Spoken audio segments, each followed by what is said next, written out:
दोस्तों, नमस्कार। ओम प्रकाश आयुर्वेदा ऑफिशियल में आपका हार्दिक स्वागत है। दोस्तों, आज हम आपको बताएंगे कि जीवन भर आदमी कैसे स्वस्थ रहे, अपने जीवन को कैसे हम निरोगी बनाएं और फिजूली खर्चा जो हम डॉक्टरों पर खर्च करते हैं उससे कैसे बचें। तो दोस्तों, अपने जीवन को स्वस्थ रखने के लिए हमारा जो अपना खुद का सहयोग होता है, इसमें हमें किसी की कोई भी आवश्यकता नहीं है। मेरे दोस्तों, यदि हम चाहते हैं कि अपन हमारा जीवन हमेशा स्वस्थ रहे, निरोग रहे हम, तो उसके लिए हमें कुछ नियमों का पालन करना पड़ता है। सबसे पहले हमें जो अपने नियम पालन करने हैं उनमें आती है हमारी दिनचर्या।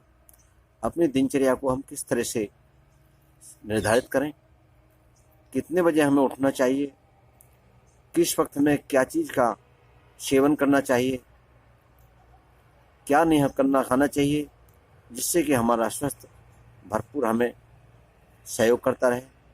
तो दोस्तों, सबसे पहले हम आपको बताते हैं कि हमारी दिनचर्या कैसी होनी चाहिए।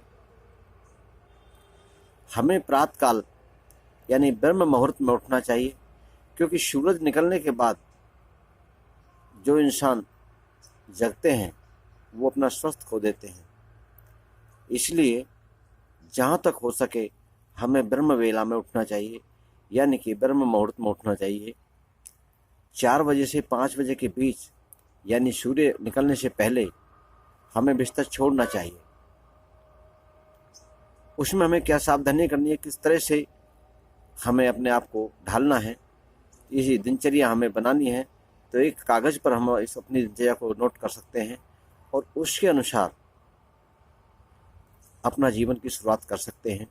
ये हमारा सुखद जीवन हमें जीवन भर सहयोग देगा और हम हमेशा स्वस्थ रहेंगे। तो दोस्तों, सबसे पहले हमें कागज़ पर नोट कर लेना है कि हमें कितने बजे उठना है। यानी कि आपने यदि उठने का टाइम 4 बजे किया है तो उसमें भी हमें सावधानी बरतनी है कि जिस वक्त हमारी आँख खुलें हमें सबसे पहले बिस्तर पर बैठना है।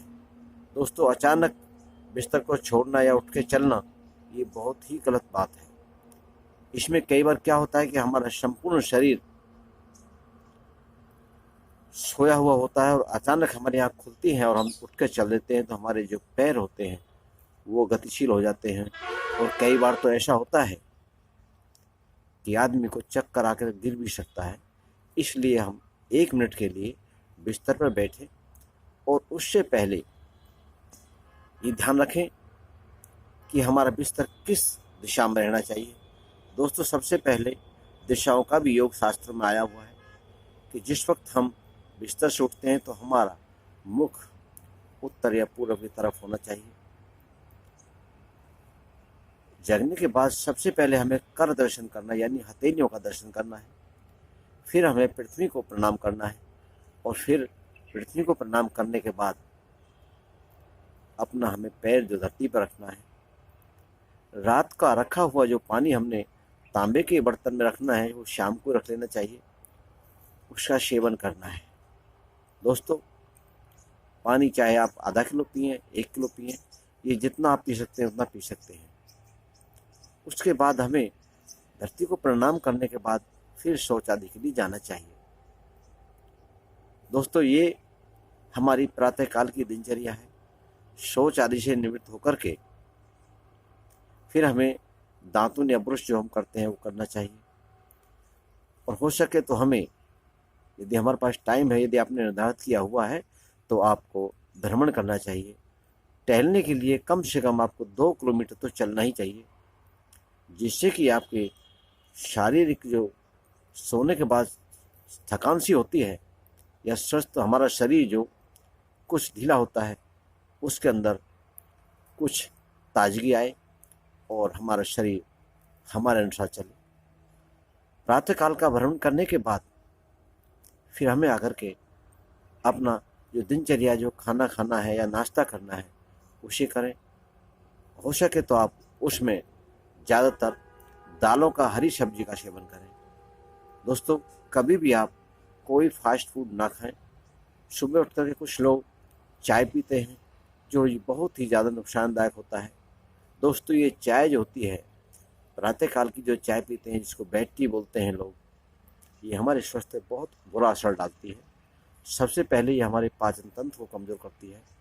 इसके अंदर दोस्तों, आपने देखा होगा कि एक मीठा जहर होता है ये चाय जो पीना। आप हो सके तो इससे बचें। यदि आपके पास दूध नहीं है तो आप पानी पी सकते हैं, लेकिन चाय के सेवन से बचें। आपको जो भी आप फास्ट फूड में खाते हैं, देखा होगा आपने, कुछ लोग ड्यूटी के लिए चलते हैं तो वो खाना नहीं खाते और जाकर के किसी दुकान पर या रेहड़ी पर जाकर के वो फास्ट फूड में बर्गर, चाउमीन वगैरह ऐसी चीज़ खाते हैं जो मैदे की बनी होती हैं। दोस्तों, बड़ी ही नुकसानदायक होती है ये। पाचन तंत्र पर बहुत बुरा असर डालती हैं। हमारा पाचन तंत्र कमज़ोर हो जाता है, और जब पाचन तंत्र कमज़ोर हो जाता है तो हमारा स्वास्थ्य प्रभावित होता है। क्योंकि दोस्तों, ये जो मैदे वाली चीज़ें हैं, इनके अंदर जो पश बनता है, यानी जो रस बनता है, वो रस नहीं बल्कि पश बनता है। इसलिए आप जहाँ तक हो सके इनसे बचें, क्योंकि फास्ट फूड का खाना बहुत ही खतरनाक होता है। आप चाहें तो इसमें फल खा सकते हैं, जूस पी सकते हैं। यदि आपको भूख लगती है तो आप घर का बना हुआ खाना खाएं। घर में जो भी कुछ है वो उसमें आपको अपने आप को सब्र करना है, लेकिन ये फास्ट फूड से बचें। दोस्तों, बहुत ही खतरनाक होते हैं ये फास्ट फूड। इसके बाद यदि आप ड्यूटी पे जा रहे हैं, यदि अपनी नौकरी करते हैं, तो आप अपना नौकरी पेशा कर सकते हैं, लेकिन जहाँ तक हो सके चाय और फास्ट फूड से बचें। क्योंकि यदि आप स्वस्थ रहना चाहते हैं तो इन चीज़ों से आपको बचना होगा। और आपको खाने के लिए आप दालों का सेवन करें, हरी सब्जियां हैं। यदि मैं नहीं खाता कि आप बादाम खाएं, लेकिन हो सकता है कि आपके पास आपकी पहुंच से बाहर हो बादाम, तो आप चने का सेवन कर सकते हैं। इसको आप रात को यानी शाम को ही आप उनको पानी में भिगो दें, और जब वो फूल जाएं सुबह, तो आप उनको एक एक करके चबा चबा करके खाएं। यदि हो सके तो आप उसमें 2-4 दाने, 10 दाने किशमिश के भी डाल सकते हैं। दोस्तों, चने कम से कम आपके 25 या 30 ग्राम हो। इससे ज़्यादा यदि आपका पाचन तंत्र सबल है तो आप इससे ज़्यादा भी सेवन कर सकते हैं और धीरे धीरे अपनी खुराक बढ़ा सकते हैं। चने और किशमिश के खाने का क्या फ़ायदा होगा कि आपके अंदर, आपके शरीर में खून की बढ़ोतरी होगी, और जब आपकी खून की बढ़ोतरी होगी तो आपके शरीर में ताकत भी ज़्यादा आएगी।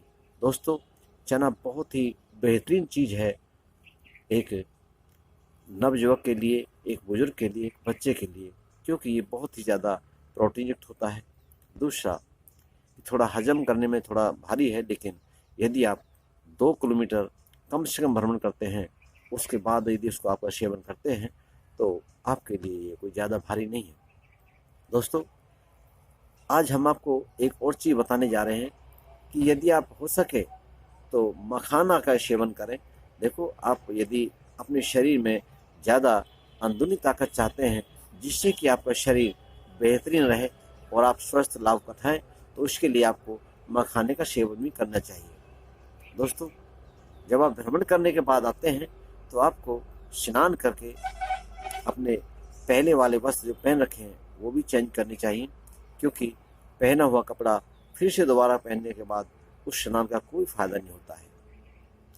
यदि आप कोई शरीर में कोई थकान या इस तरह की महसूस करते हैं तो उससे पहले जब आप भ्रमण करके आते हैं उसके बाद आप तेल मालिश अवश्य करें, क्योंकि दोस्तों, तेल मालिश से हमारे शरीर के रोम छिद्र खुल जाते हैं और हमें पर्याप्त मात्रा में ऑक्सीजन मिलती है, जिससे कि हमारा शरीर प्रफुल्लित होता है, ताजगी से भर जाता है। फिर उसके बाद आप स्नान करें, फिर आप अपने दूसरे वस्त्र जो साफ़ हों उनको पहने। दोस्तों, इस तरह से यदि आप दिनचर्या अपनी बनाओगे तो आप स्वस्थ लाभ लोगे, क्योंकि इनमें आपके लिए कोई ऐसा खर्चा नहीं है जिससे कि आप ना वहन कर सकें। आप इस तरह से अपना दिनचर्या रखोगे तो आप डॉक्टर के खर्चे से भी बचोगे, क्योंकि बहुत सी दवाइयाँ बहुत महंगी होती हैं। इसलिए आप अपने स्वास्थ्य का ध्यान रखते हुए फास्ट फूड से बचें और चाय से बचें। यदि दूध नहीं है तो आप पानी का सेवन करें, लेकिन चाय ना पिएं। दोस्तों, आपको कैसी लगी वीडियो आप हमें कमेंट में अवश्य बताएं। यदि आपको वीडियो अच्छी लगी है तो इसको लाइक करें, दोस्तों में शेयर करें। और यदि आप चैनल पे नए हैं तो चैनल को सब्सक्राइब अवश्य करें। यदि आपको कोई सुझाव या शिकायत हमें बतानी है तो आप हमारे स्क्रीन पर नंबर दिया हुआ है, आप उस पर हमें कमेंट कर सकते हैं। हम आपके सुझाव का हार्दिक स्वागत करेंगे। नमस्कार।